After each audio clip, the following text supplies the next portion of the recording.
Saudara, penularan COVID-19 varian Omikron terus terjadi di Indonesia, termasuk penularan lokal. Meski mayoritas kasus berasal dari pelaku perjalanan luar negeri, kewaspadaan terhadap varian ini terus ditingkatkan.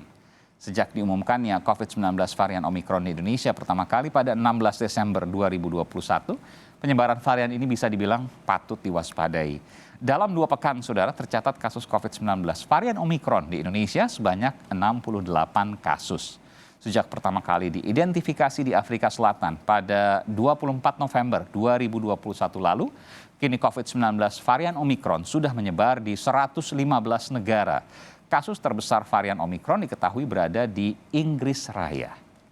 Lalu sejauh mana langkah antisipasi yang sudah disiapkan pemerintah meredam penyebaran varian Omikron di Indonesia, termasuk pada anak-anak yang dikatakan lebih beresiko tertular? Kami akan membahasnya setelah tayangan berikut ini. Penularan lokal COVID-19 varian Omikron telah ditemukan di Indonesia. Kementerian Kesehatan mengungkap, mayoritas kasus COVID-19 varian Omikron berasal dari WNI yang melakukan perjalanan luar negeri. Dari total 68 kasus positif varian Omikron di Indonesia, ada 65 kasus dari perjalanan luar negeri. Lalu kasus Omikron juga terkonfirmasi pada 2 orang yang bekerja di Rumah Sakit Wisma Atlet Jakarta. Mereka terdiri dari 1 orang tenaga kesehatan dan 1 orang petugas kebersihan. Sedangkan 1 kasus lainnya terkonfirmasi berasal dari penularan lokal di dalam negeri dari seorang pria yang tinggal di kawasan Jakarta Utara. Kita temukan lagi ada 21 orang, jadi totalnya ada 68. 21 orang ini semuanya datang dari luar negeri.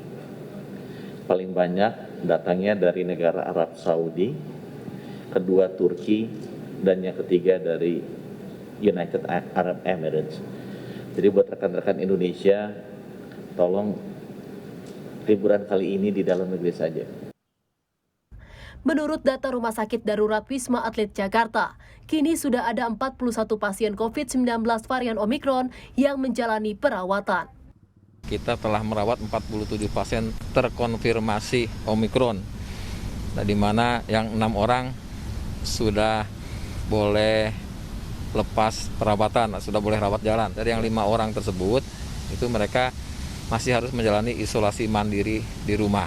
Yang 1 orang yang Tuan N itu bukan dari pelaku perjalanan luar negeri. Sementara itu, di Rumah Sakit Penyakit Infeksi Sulianti Saroso, Jakarta, kini tercatat ada 16 pasien COVID-19 varian Omikron yang dirawat.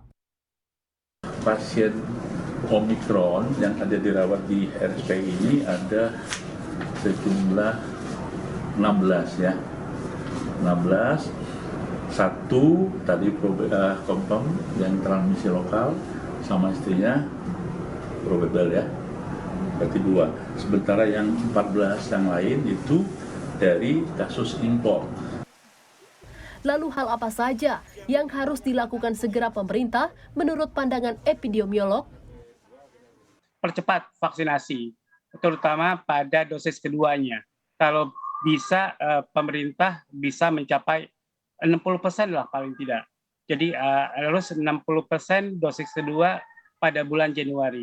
Yang kedua adalah lakukan kontak tracing terhadap Omikron. Dengan ditemukannya transmisi lokal, COVID-19 varian Omikron di Indonesia, resiko kenaikan kasus akibat varian baru ini menjadi lebih besar dan anak-anak termasuk yang paling beresiko. Sebagai contoh, berdasarkan data Pusat Pengendalian dan Pencegahan Penyakit Amerika Serikat (CDC), ada peningkatan kasus COVID-19 varian Omikron pada anak sebesar 48% dalam sepekan terakhir.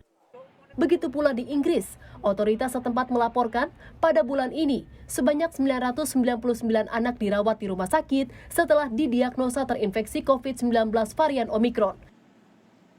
Tim Liputan Kompas TV.